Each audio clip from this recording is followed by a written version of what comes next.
ao vivo, com tia Rosinha fazendo a interpretação na forma de Libras.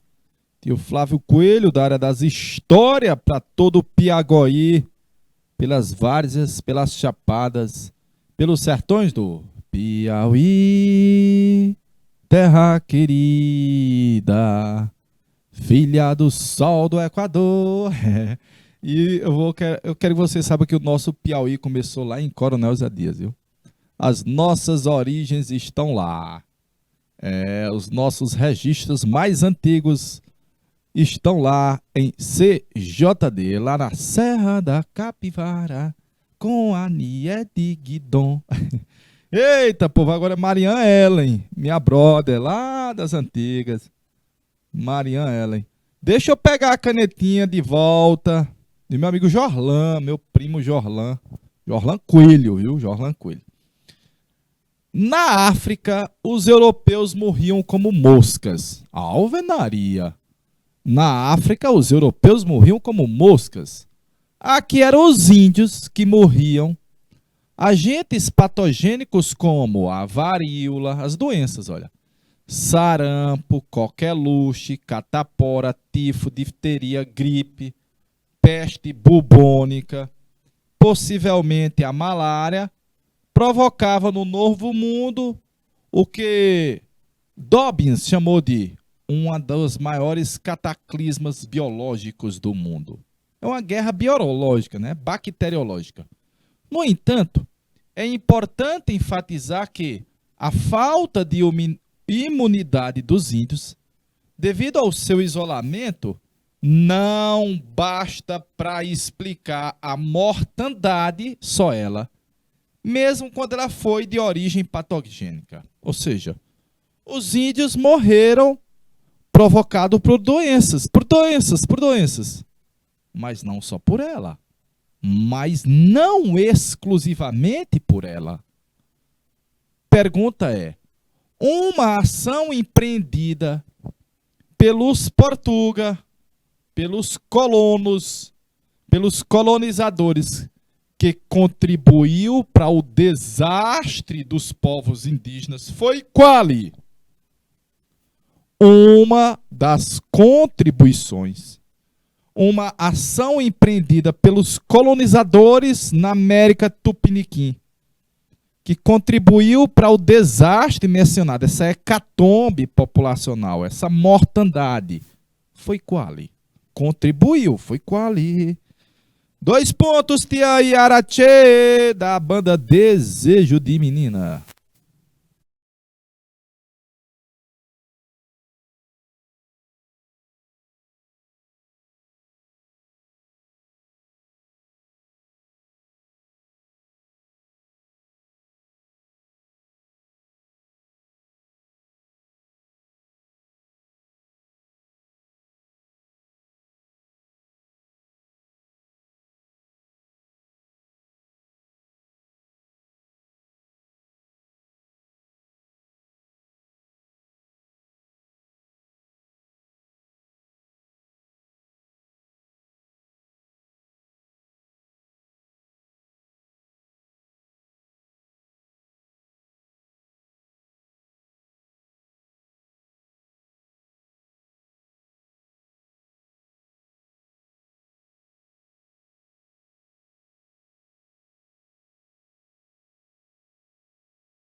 Ao vivo, né? Ao vivo? De boa, beleza. Vamos lá, vamos lá. Ele quer que você identifique um dos fatores contribuintes à hecatombe da população indígena aqui, galerinha.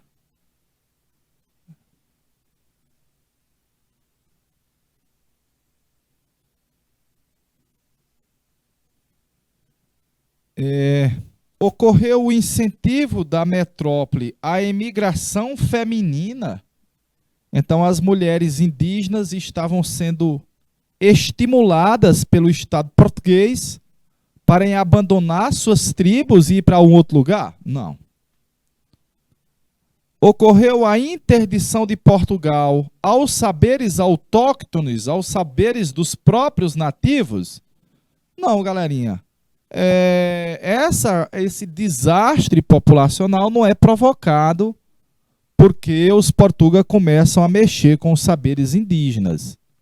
E estímulo, não vou passar a letra C. Desqualificação do trabalho das populações nativas? Não.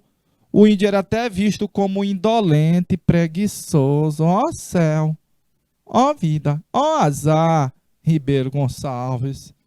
A abertura do mercado da colônia a outras nações? Nunca. Aqui só com o decreto de abertura dos portos com Dom João. Tinha fugido das tropas napoleônicas.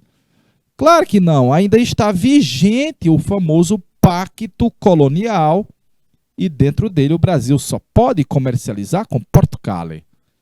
Havia estímulo dos europeus às guerras intertribais, tanto na África como no Brasil? É vero.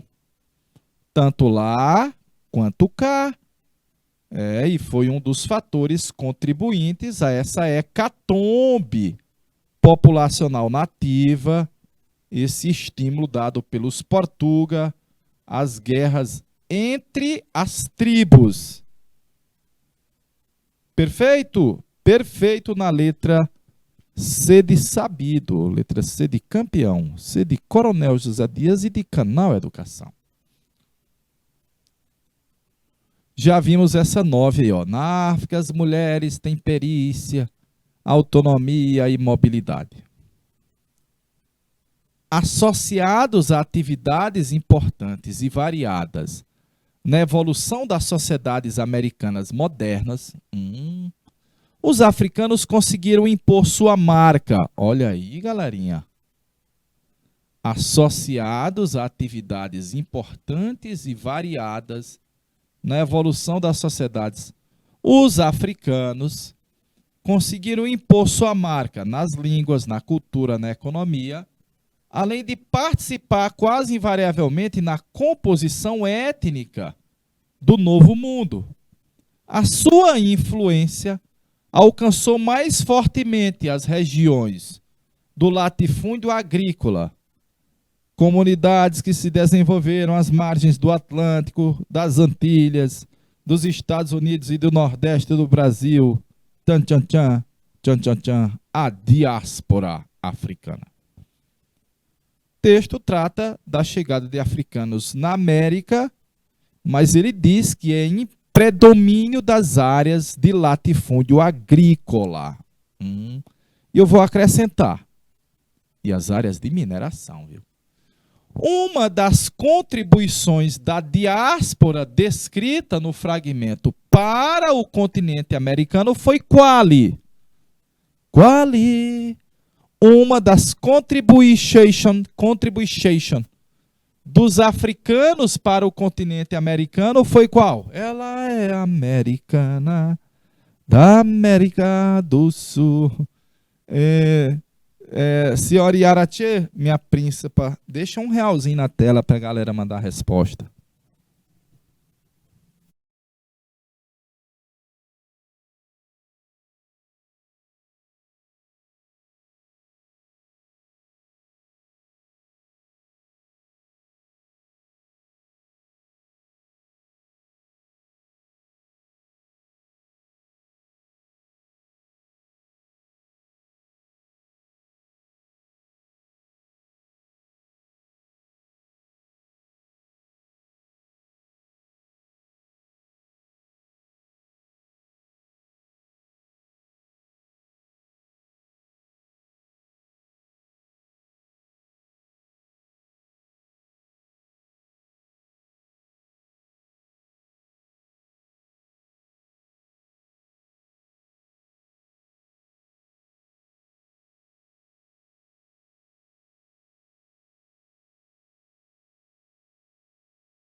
aos vivos.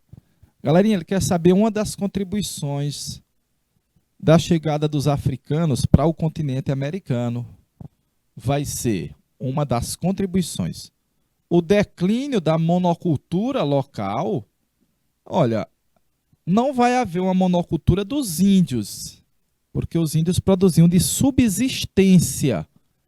E vai haver uma potencialização da produção monocultora de cana, de algodão, é o inverso. Formação de sociedades estamentais em estamentos? Não, galerinha, isso não é uma contribuição. Vai haver o fim da escravidão indígena? Não vou botar a data. Ó. A escravidão indígena só teve fim em 59 com o Marquês de Pombal. Demorou muito, velho. Demorou muito. Letra E. Desvalorização das capitanias hereditárias.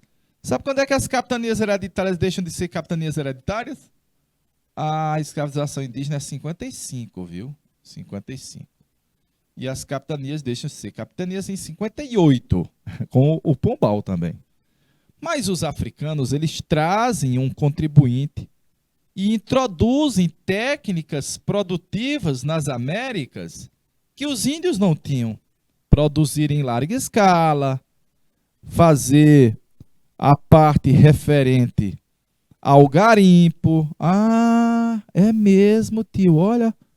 A parte referente ao garimpo, introdução de técnicas produtivas. Mas o autor ele deu as dicas, olha.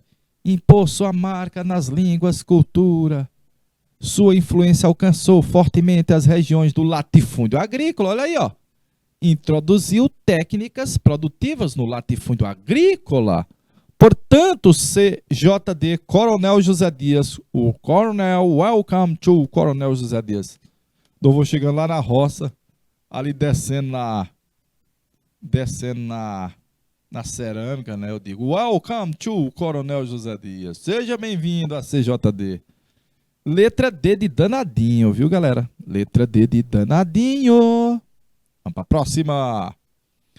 A escravidão indígena, adotada no início da colonização do Brasil, foi, olha aí, progressivamente abandonada e substituída pelos africanos.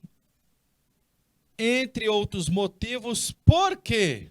Porque você não presta.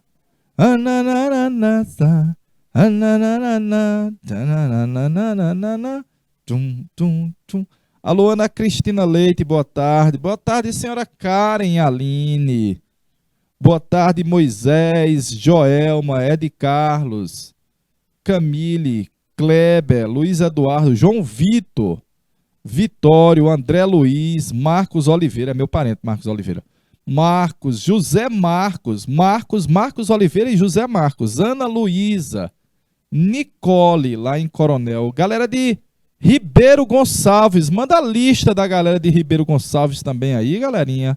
Per favore, italiano, per favore, italiano.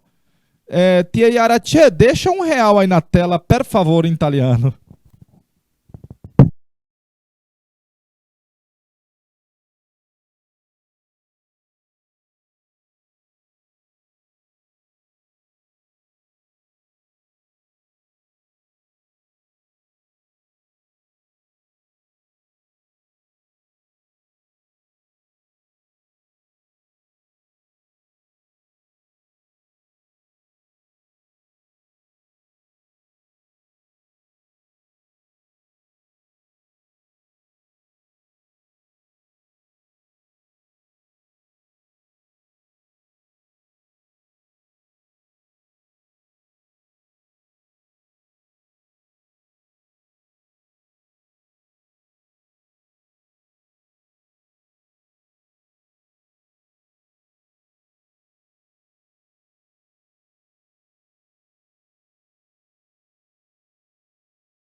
Beleza, galerinha. Meus pimpolhos, ele quer saber por que é que nós vamos substituir o índio pelo africano. Um dos fatores, a completa incapacidade dos índios para o trabalho?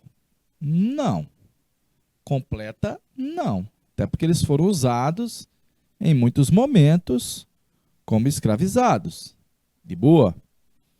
A bem-sucedida campanha dos padres jesuítas em favor dos índios? Não. Bem-sucedida, não. Subtende que os jesuítas conseguiram proteger os índios, impedir de os índios serem escravizados e forçar os portugueses a fazer a utilização dos africanos? Não. Ao constante empenho do Papa na defesa dos índios? Não, galerinha. A igreja não veio, o Papa não veio em defesa dos índios. Pelo menos a gente não tem essa leitura, né? Não existe essa literatura sobre isso. Ao desejo manifestado dos negros africanos de emigrar para o Brasil em busca de trabalho. Mas é de trabalho escravo. Não, galerinha. Não havia esse desejo manifesto, já vista que lá na África já começavam os horrores da escravidão. Aos grandes lucros proporcionados pelo tráfico negreiro, que garantia real aos capitães particulares e a coroa de Portugal, e depois a inglesa, e depois a holandesa. Então, a lógica de substituir o índio pelo africano é a lógica do lucro. Notadamente, o lucro não fica apenas para os comerciantes, porque a coroa portuguesa também se faz dele. Olha aí, porque a coroa portuguesa também ganha com ele. Portanto, aí, galera, é letra D de danadinho.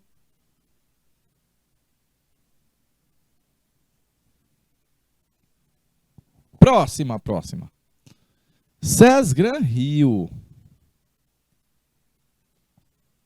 No Brasil, o quilombo foi uma das formas de resistência da população escravizada. Sobre os quilombos no Brasil, é correto afirmar. Bora, galerinha. Cadê a galera de Ribeiro Gonçalves? Coloca aí na tela, Ribeiro Gonçalves, os alunos que estão presentes aí na sala. Manda resposta para nós. Tia Yara, papoca com R$ 1 aí de tempo e vamos esperar a galera mandar uma resposta. Por favor.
Ok, galerinha.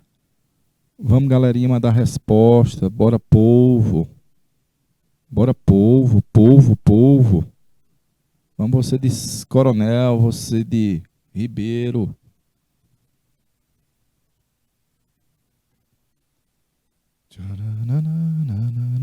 Alô, A. Quem é A, hein? Galerinha do A. Alô, A. Vamos lá, vamos lá. O maior número de quilombos se concentrou na região nordeste do Brasil, em função da decadência da lavoura cafeeira, já que os fazendeiros, impossibilitados de sustentar seus escravos, incentivavam os escravos a fugir. Não, galerinha, certamente não. Certamente não, viu? E a lavoura cafeira não é no Nordeste. O forte dela foi no Sudeste. São Paulo, Minas Gerais. Lembrar do esquema café com leite. Lembra? O maior dos quilombos brasileiros foi Palmares. É verdade. Extinto a partir de um acordo entre Zumbi e o governador do Pernambuco, que se comprometeu a não punir os escravos que desejassem retornar às fazendas? Não, galerinha. Zumbi não faz um acordo. O governador do Pernambuco contratou Domingos Jorge Velho para dar um fatality no Zumbi. Fatality. Portanto, a letra B está incorreta. Existência de poucos quilombos na região norte pode ser explicada pela administração diferenciada. Haja vista que o estado do Grão-Pará e Maranhão, a coroa portuguesa havia proibido a escravidão negra? Não, também não. No Maranhão nós tivemos vários quilombos. Quilombo de Viana, grande quilombo de Viana. Portanto, a letra C também está incorreta. Quase inexistência de quilombos no sul do Brasil se relaciona à pequena percentagem de negros naquela região, o que também permitiu que lá não ocorressem questões ligadas à segregação racial? Não, galerinha, ainda há, claro, muitos elementos de racismo na região sul, sim. População dos quilombos também era formada por indígenas ameaçados pelos europeus, por brancos pobres, aventureiros e desertores, embora predominassem africanos e descendentes. Opa! Na questão de número 12, letra E de helicóptero. Letra E de esperança, galerinha. De esperança. Show. Vamos para frente? Vamos mais outra, né? O bojo dos navios da danação e da morte era o ventre da besta mercantilista, do capital, do dinheiro. Era uma máquina de moer carne humana, funcionando incessantemente para alimentar as plantações e os engenhos, as minas e as mesas, a casa e a cama dos senhores. E mais do que tudo, os cofres dos traficantes de homens. Eduardo Bueno. Sobre a escravidão como atividade econômica no Brasil colônia, é correto afirmar que...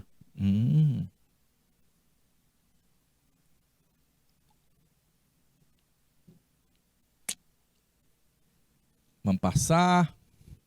Vixe, as alternativas são grandes, velho.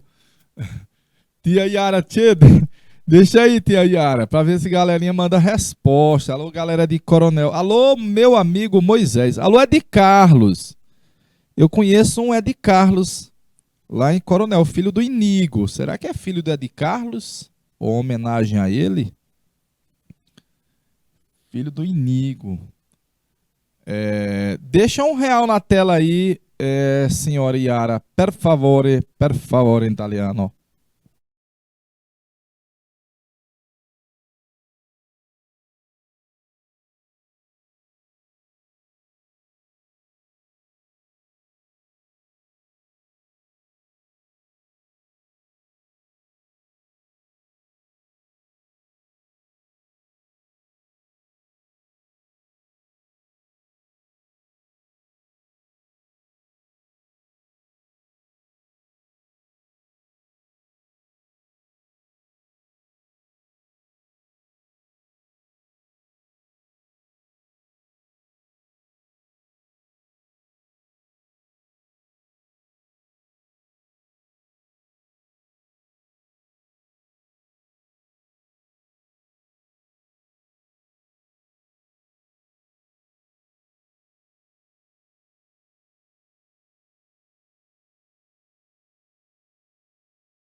Opa, beleza. Bora, galerinha, manda a resposta. Bora, povo.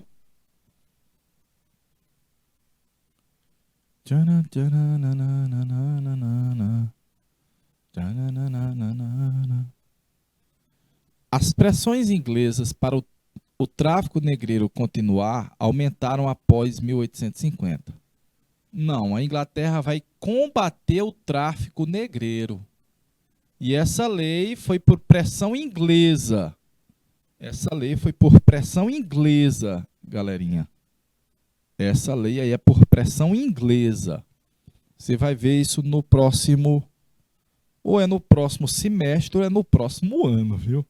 A lei Eusébio de Queiroz, ela pôs fim ao tráfico negreiro e não desapareceu o tráfico interno. Ele vai ser mantido, geralmente do Nordeste com a economia mais fraca, para o Sudeste por causa do café. A mão de obra escrava no Brasil, diferente de outros lugares, não era permitida em atividades econômicas complementares? Não era. Por isso, destinavam-se escravos exclusivamente às plantações de cana, às minas e ao café. Não. Você tinha escravizados que eram utilizados como mão de obra na criação do gado, nas amas de leite, nas cidades, os escravos de ganho. A compra e posse de escravos durante todo o período em que perdurou a escravidão só foi permitida para quem pudesse manter um número de pelo menos 30 escravos? Não, não havia um limite mínimo, não havia um piso de quantidade mínima de escravos que você podia ter. De boa, notadamente foi comum que nas cidades as pessoas tivessem um ou dois escravos. Muitos cativos, muitos escravizados, conseguiram a liberdade, após adquirir a carta de alforria. Beleza. Isso explica o grande número de ex-escravos que conseguiram tornar-se donos de terras? Não, galerinha. Não ocorreu um grande número de ex-escravos que se tornou proprietário de grandes proprietários de terra. Portanto, a letra D está incorreta. Os escravos, amontoados e em condições desumanas, eram transportados da África para o Brasil nos porões dos navios negreiros, como forma de diminuir os custos. Claro, eles iam lá embaixo, nos porões. Com isso, muitos cativos morriam antes da chegada no destino. Por isso que o nome eram chamados tumbeiros. Por isso que os navios negreiros eram chamados de tumbeiros, de tumbas. Deixa eu anotar aqui, olha. Tumbeiros, tumbas ambulantes, tumbeiros, navios tumbeiros. Muitos morriam na travessia, travessia.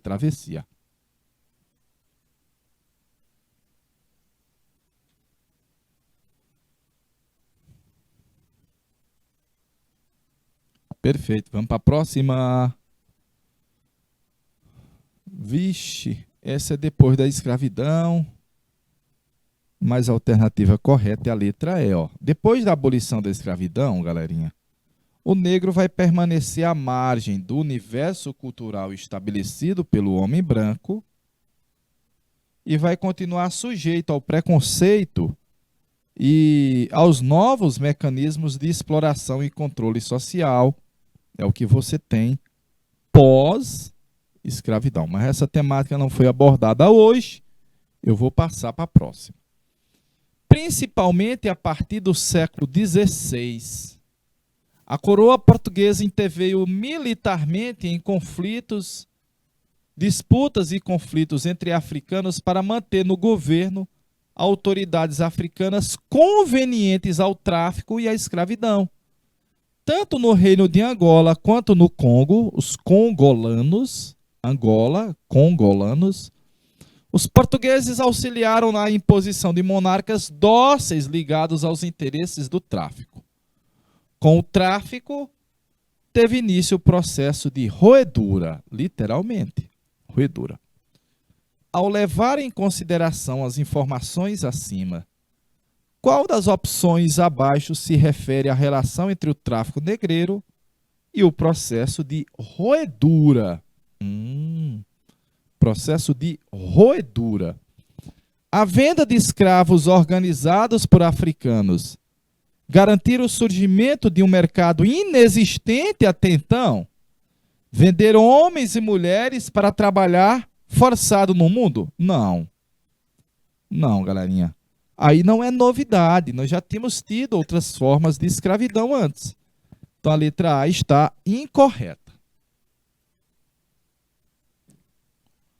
No momento em que as guerras europeias afetaram os africanos, os últimos se viram obrigados a vender seus irmãos para evitar ser morto, ganhando muito dinheiro? Não, galerinha. Certamente não é a letra B de bola. Haja vista que geralmente eram escravizados de tribos diferentes, atacados. Os portugueses se aliavam com um grupo para atacar outros grupos. Os africanos, conscientes do excedente populacional dentro do continente, se viram obrigados a migrar para outros países. Essa relação foi erroneamente chamada de tráfico. Falso, galerinha. A letra C aí está completamente infundada, viu?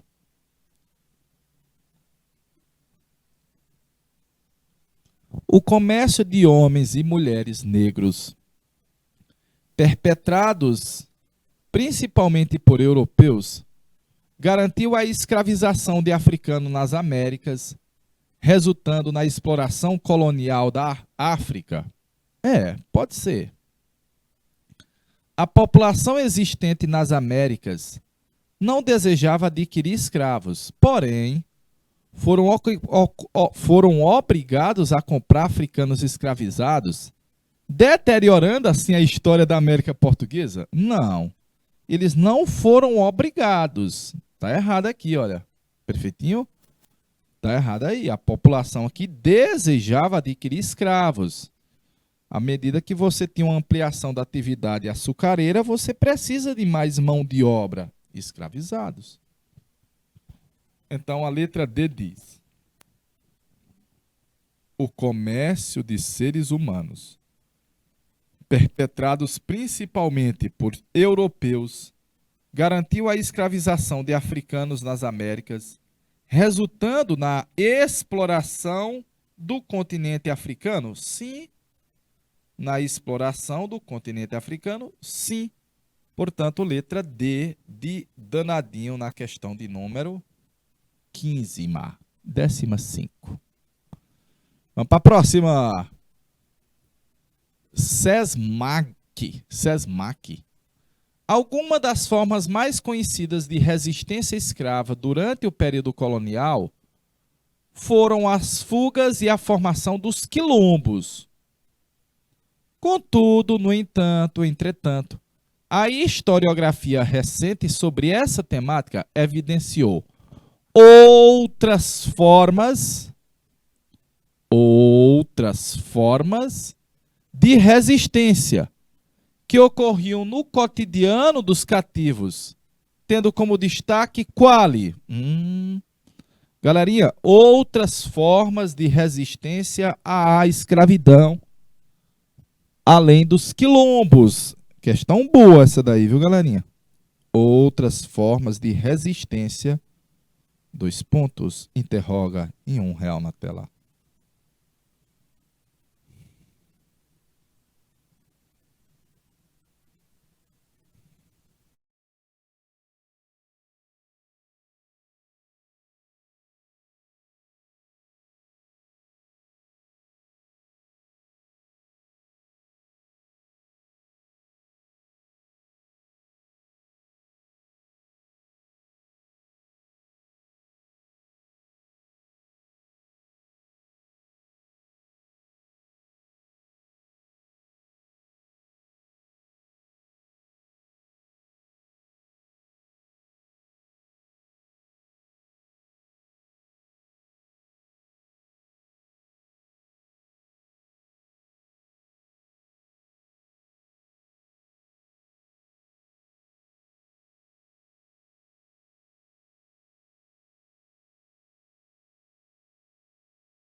Vamos lá, galerinha de Coronel. Bora, povo de Coronas. Bora, povo de Coronas. Terra dos pés vermelhos. Povo do Barro Vermelho, rapaz. Povo ali do Barreirinho. Galerinha do bairro São Pedro. Bora você também de Ribeiro. Você de Ribeiro. Ele quer um exemplo de uma outra forma de resistência no cotidiano, galerinha. Resistência à escravidão. Haviam associações escravas que atuavam nos tribunais portugueses. Eu não conheço uma literatura que descreva que haviam associações escravas com trâmite lá em Portugal e nos tribunais. Havia a proibição da entrada de brancos no movimento abolicionista? Não. O movimento abolicionista foi montado inicialmente pelos brancos. Havia recusa em aceitar a catequese pelas ordens religiosas missionárias? Pode ser uma forma de resistência? Pode, galerinha, mas aí não é exatamente um exemplo clássico de resistência, até porque quem estava sendo catequizado eram os índios. Os índios. Havia as greves que reivindicavam direitos trabalhistas, reivindicando os direitos trabalhistas, os grevistas. Não, os escravizados não podiam reivindicar direitos trabalhistas e nem grevar. De boa, notadamente, direito trabalhista no Brasil só década, você vai ver no próximo ano, década de 1930, com o meu amigo Getúlio Dornelles Vargas. Mas havia preservação de hábitos culturais que remetiam à ancestralidade dos africanos. Agora sim. Exemplo, a capoeira, o culto aos orixás, o swing, os atabaques, a culinária, o vatapá, o azeite de dendê. São hábitos culturais cotidianos. Olha aí, ó. Cotidiano. Você não faz greve todo dia. Cotidianos, galerinha. Portanto, letra B de bonitinho aí na questão de número 16, meu povo. 16.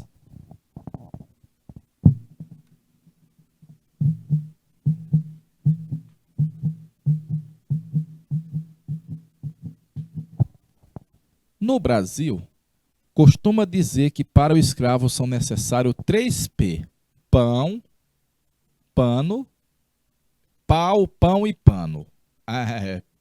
Para o escravo basta 3P: pau, pão e pano. Meu parente. E posto que comecem mal, principiando pelo castigo que é o pau. Contudo, prover a Deus que tão abundante fosse o comer e o vestir, como muitas vezes é o castigo, dado por qualquer causa tão pouco provada ou levantada, e com instrumentos de muito rigor, de que se não usa com os brutais animais, os brutos animais, você castiga muito mais duramente os escravos do que punia os brutos animais, fazendo algum senhor mais caso de um cavalo que de meia dúzia de escravos. Absurdo, velho, absurdo. Com base no trecho e no que se sabe sobre o sistema escravista ocorrido no Brasil, é correto dizer que...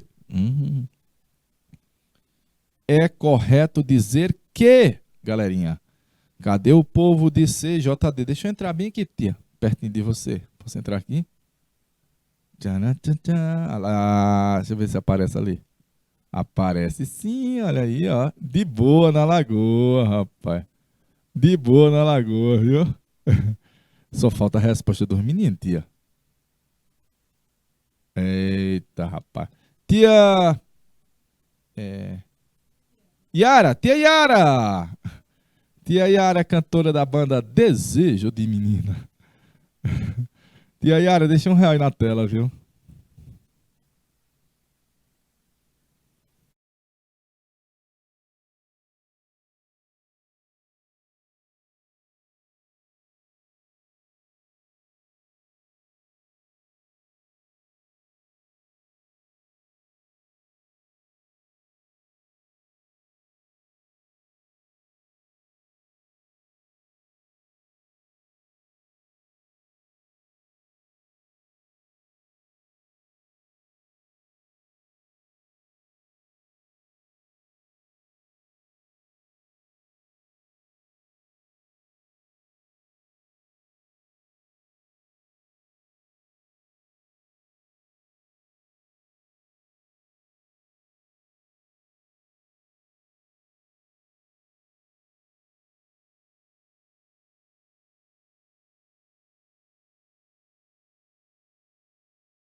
Opa, quem foi que disse epa?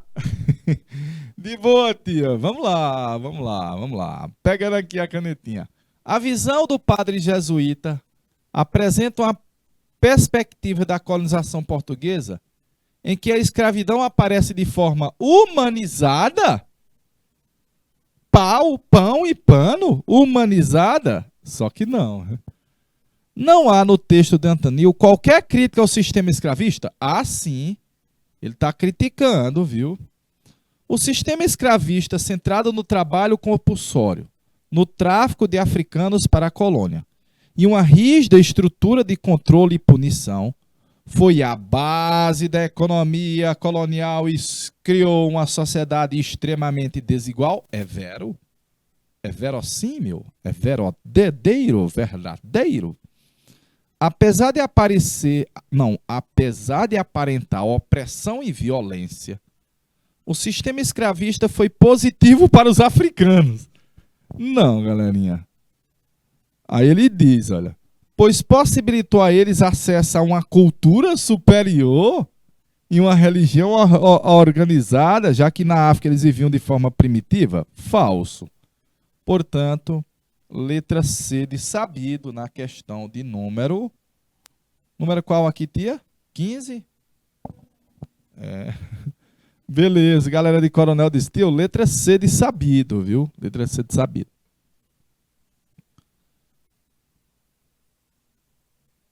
Tchan, tchan, tchan. Torna-se claro que quem descobriu a África no Brasil muito antes dos europeus foram os próprios africanos trazidos para cá. E essa descoberta não se restringia apenas ao reino linguístico. Estendia-se também às outras áreas culturais, inclusive a da religião. Há razões para pensar que os africanos, quando misturados e transportados ao Brasil, não demoraram em perceber a existência entre si de elos e laços culturais muito mais profundos. Gostei desse texto, viu? Com base no fragmento, ao favorecer o contato de indivíduos, de diferentes partes da África, a experiência da escravidão no Brasil tornou possível o quê? Galera, o que, meus pimpolhos?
Beleza, beleza. Olhe, o texto está dizendo que os africanos passaram a se ver como africanos, com a cultura, com a identidade, com a língua, depois que estavam aqui. Às vezes lá, estavam muito próximos, às vezes, vivendo ali de cultura parecida, mas eles não se entendiam como um povo que estava num continente com aspectos muito parecidos, muito comuns. Então, a experiência da escravidão tornou possível a formação de uma identidade cultural afro-africana, só que na terra tupiniquim, na terra brasileira. Passou a ver uma identidade afro aqui? Sim, galerinha. Certamente. Os atabaques, a umbanda, a língua. Certamente. Letra A de aprovado, direto aí na questão de número 18, era, tia? 18. Vamos para a próxima.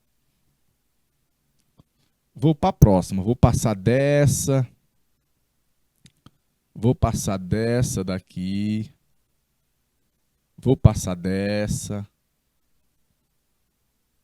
Vou passar dessa.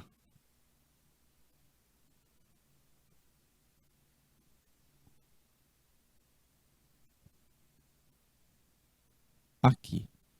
A imagem retrata uma cena da vida cotidiana dos escravos urbanos no início do século XIX. Escravos urbanos. Lembrando que as atividades desempenhadas por esses trabalhadores eram diversas. Quem são os trabalhadores? Os escravos urbanos. Os escravos de aluguel, representados na pintura. Os escravos de aluguel. Você está vendo aí, ó. História da vida privada tem os escravos de aluguel. Tchana, tchana. Tcharana, tcharanana. Alô, Karen. Alô, Karen. Alô, meu amigo Ed Carlos, rapaz. Alô, Camille, Kleber, Luiz Eduardo, João Vitor, Joelma, Vitório, Nicole, Nicoli. Alô, Ana Luísa, José Marcos, Marcos Oliveira, André, Moisés.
Beleza, beleza, beleza. Vamos lá, galerinha, vamos lá.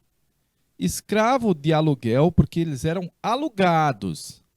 Eles vendiam a produção da lavoura cafeira para os moradores das cidades? Não, galerinha. Até porque a produção cafeira não é voltada para o mercado brasileiro, ela é voltada para o mercado alienígena, dos aliens. Dos aliens. Eles aguardavam a sua própria venda após desembarcar no porto? Não, galerinha. De aluguel é porque eles eram alugados, notadamente. Eles eram autônomos, sendo contratados por outros senhores para realizar atividades comerciais? Não. Autônomos, não. É escravo de aluguel, ele é alugado. Vamos ver lá quem mandou resposta. Coronel mandou resposta. Eles trabalhavam nas casas dos seus senhores. Galerinha, os que trabalham nas casas dos senhores é escravo doméstico. É uma questão difícil, viu, velho? Tem que lembrar de um bocado de peculiaridade. Eles realizavam trabalhos temporários em troca de pagamento para os seus senhores. Eles eram alugados. Trabalho temporário, em troca de pagamento para os seus senhores, letra C de sabido. Questão dificultosa, viu, velho? Questão boa, viu? Do Enem PPL de 2010. 2010, já faz uns 3 dias já. Vixe, essa tem alternativa muito grande, mas essa dá. Há aproximadamente 3 séculos, as relações de produção escravistas predominaram no Brasil, em especial nas áreas de plantation e de mineração. Sobre o sistema escravista é correto afirmar que... Vixe Maria... Sobre o sistema escravista, é correto afirmar que impediu as negociações entre senhores e escravos, daí o grande número de fugas. Não vai impedir negociações. Favoreceu ao longo dos anos a acumulação de capital em razão do tráfico. Opa, eu gostei mais dessa, viu? Possibilitou a cristianização dos escravos, fazendo desaparecer as culturas africanas? Não. É evidentemente que a cultura afro foi mantida. Foi combatido por inúmeras revoltas escravas, como a revolta dos malês e a dos contestados. Na Guerra do Contestado não havia mais escravidão. A Guerra do Contestado já foi no século XX, galerinha. É de 12 a 16, corrigindo. A Guerra do Contestado, Santa Catarina e Paraná. Foi alimentado pelo fluxo contínuo de mão de obra africana até o momento da sua extinção em 22 na independência? Não. Com a independência do Brasil, não aboliu-se o trabalho escravo. Favoreceu ao longo dos anos a acumulação de capital por causa do chamado tráfico negreiro. O comércio de escravos deu lucro aos traficantes. Portanto, a alternativa correta é letra B de bom aluno. Galera de Coronel mandou letra B de bola, tá correto? B de bola, B de bom aluno. Estamos encerrando, tia Yara. Estamos encerrando, né? De boa, galerinha. Estamos encerrando a aula de hoje com a temática sobre questões referentes à escravidão e às resistências à escravidão. Um cheirinho na caixa do oi, um grande abraço. Tenha uma boa aula nessa segunda-feira que está iniciando. E a gente estará aqui de novo na próxima semana com esse seu mais lindo bate professor nesse bate horário. Valeu, povo! Só o MID boiado!